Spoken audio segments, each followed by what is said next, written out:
I-24 News. President Trump has arrived in Canada for meetings with other leaders of the top 7 industrialized nations, and he is standing firm on trade tariffs.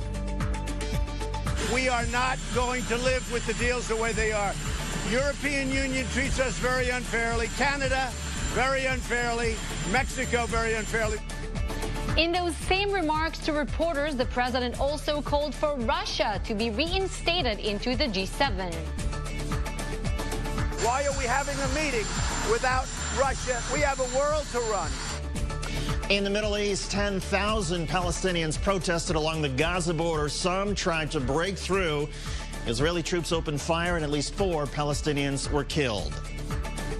Plus, celebrity chef Anthony Bourdain died this morning in his apartment in France. We'll take a look back at his life and legacy. From the I-24 News Studios in Times Square in New York, this is Crossroads with David Schuster and Tal Heinrich.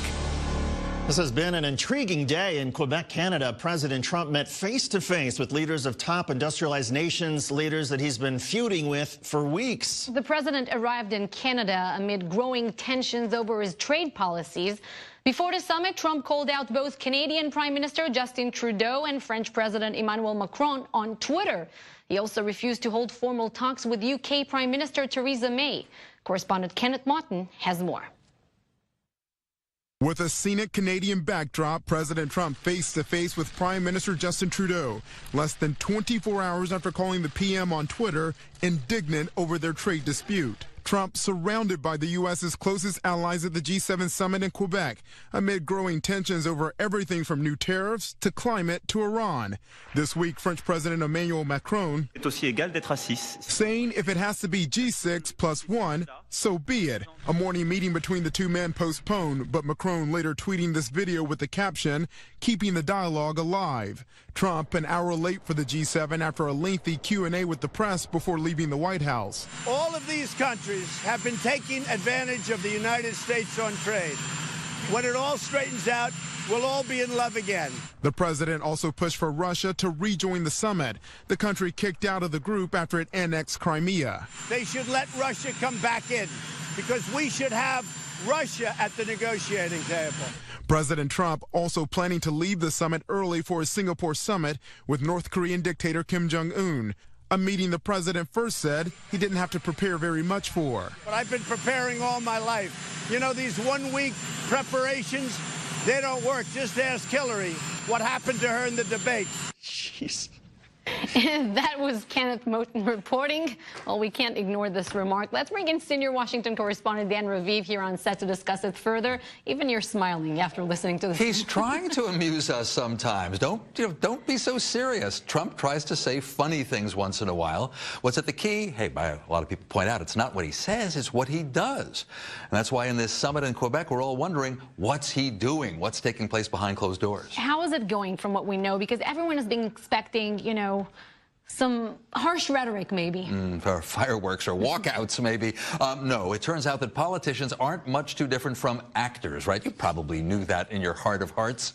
And so that's why you get the small talk and you get the smiles and you have leaders, after all, who do know each other. And they'd like to get something done if possible, but behind closed doors, there's no doubt that the other 6, maybe with the exception of the Prime Minister of Italy, because to be frank, he's a new player in all this. He just took office and he's thought of as a populist. But except for him, I think you'll have 5 against Trump and 5 wondering why the tariffs battle now. But President Trump, as you heard, he feels it's time to fight this fight. He says he's standing up for American workers. I don't know whether the group of 7 can accomplish anything, but at least they're having their routine annual meeting, at least that. French President Macron was supposed to meet with President Trump this morning. That meeting didn't happen because the president was a half-hour late leaving the White House, then spent another 20 minutes talking to reporters, so he got behind schedule. Was that a deliberate snub? Well, if he really, really cared about seeing Emmanuel Macron, who is, of course, a good friend of his, you remember all the handshakes and the hugs and the kisses on the cheeks. But still, if he really cared, sure, he would have left the White House on time. But he seemed to enjoy, another one of those mornings he seemed to enjoy speaking with reporters on the White House lawn. Fact is, as we saw in Kenneth Moten's report, the president did find some time to sit down with Macron in private, a little bit on a couch, a little bit. But White House officials tell us that they didn't just exchange pleasantries, they briefly discuss trade. Listen, there's almost no question that what Trump will agree with any of them is that we'll keep talking about it, but let's do it one-on-one.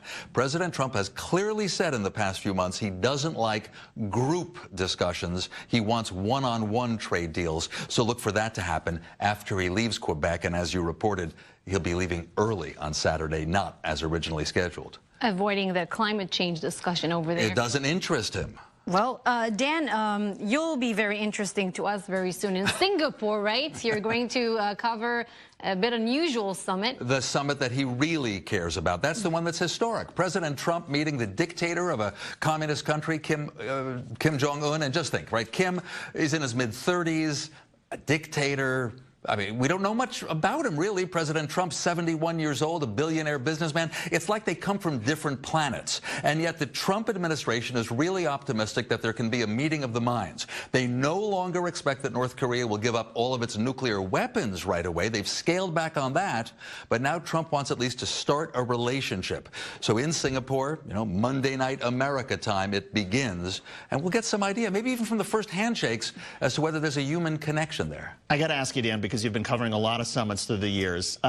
There's an effort, of course, security-wise, to keep the Chinese from eavesdropping, from bugging the rooms. Is there any motivation, you think, on either the North Korean side or perhaps maybe more on the Trump administration side, given the Trump administration may pay for the hotel rooms, to put a bug in Kim Jong-un's room? By the way, I think Singapore is going to end up paying as far as you're concerned. As for putting a bug, well, let's both countries, by the way, even North Korea. It might seem a little bit wacky and loony, but you know how they do their big military parades? They have a big military and intelligence apparatus. I'm sure that they are going to sweep the room for bugs, just as the Secret Service and the CIA will do for President Trump's hotel rooms and the meeting room. I wouldn't be so concerned about that, David. Frankly, I'm mostly concerned about the human relationship, because President Trump has said, if it's not going well, I'll walk out, like I did before, referring to that letter he wrote that canceled the summit. He likes that kind of tactic, thinks it's part of negotiation. Just search your room to be sure. My room, they can listen all they want. Nothing going on. All right, Dan Raviv, thank you very much for this.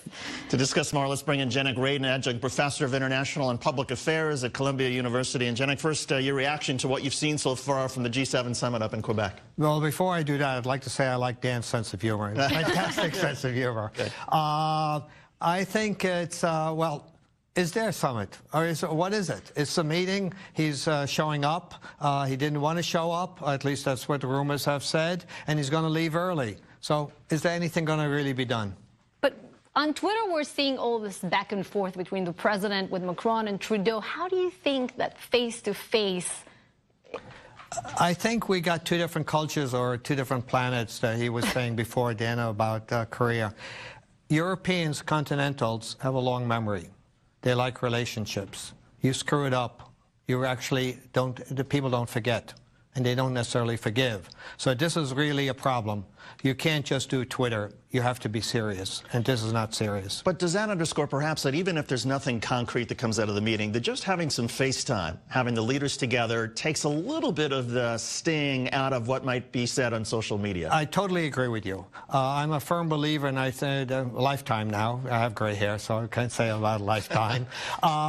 Face-to-face is always necessary. It breaks the ice, etc. You can't really hate someone you know, per se. You can disagree, but it's a different story. So I think that's necessary, and I'm glad that's occurring. But will there anything be accomplished? I don't think so. Jenik, within just this past month and a half, I guess we can see that we saw the United States breaking with Western consensus on a couple of issues on Israel, the United Nations, right? Jerusalem, of course, the Iran nuclear deal, and now the G7 summit with the tariffs.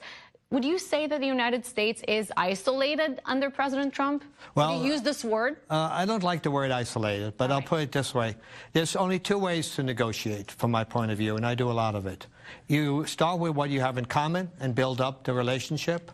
Or if there's time pressure, real time pressure, you start with the critical issues. There's no time pressure here. So we're starting at the wrong bat. So therefore, I think it's not a question of isolation. It's a total miscalculation in the tactics and their way. There are ways to do things. And here, if there's an urgency, hey, let's get to the brass tacks. What was the tactic, therefore, when President Trump, when he was talking to reporters this morning, said, well, Russia should be part of this? Why isn't Russia there when everybody else seems to know that Russia isn't there because they annexed Crimea and took military action against Ukraine? Yeah, I will say that I was a little surprised with that one. I mean, I think I'm prepared for anything that he's coming up with, but that one took me by surprise. And I'm not sure what he's trying to affect, because if it's an economic power, then you could say China, and to a lesser degree India.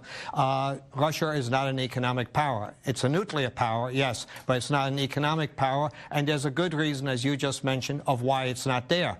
It's also a matter of culture. So in other words, why should it have been there to begin with? That was kind of a seduction, so to speak. But I wonder if there's a possibility that there's President Trump poking the G7 at a time when they're already mad at him over trade, that this is another way of throwing them off balance by throwing another grenade in. That I agree with you. I totally agree with you, because one of the things he seems to do is distract. Bring up something totally new so everyone focuses on that and forgets what we were focusing on 2 minutes ago, because we're on the new issue. So that I agree with you. I think that's part of it. But it wasn't just a remark on the spot. The president clearly thought and came prepared. He wanted to speak it out, right, about Russia. How do you think the Russians are reading this remark? Well, I think, first of all, they're going to be taking Dan's cue, smiling on that one. And they also know it's not going to be serious, because the rest of the Europeans, maybe Italy as an outlier, because I think the Italian new prime minister has already said they should, but they know they can't do it without it. And it's not on the table, because too many issues need to be resolved, because one of the things is economic power. In other words, the main industries.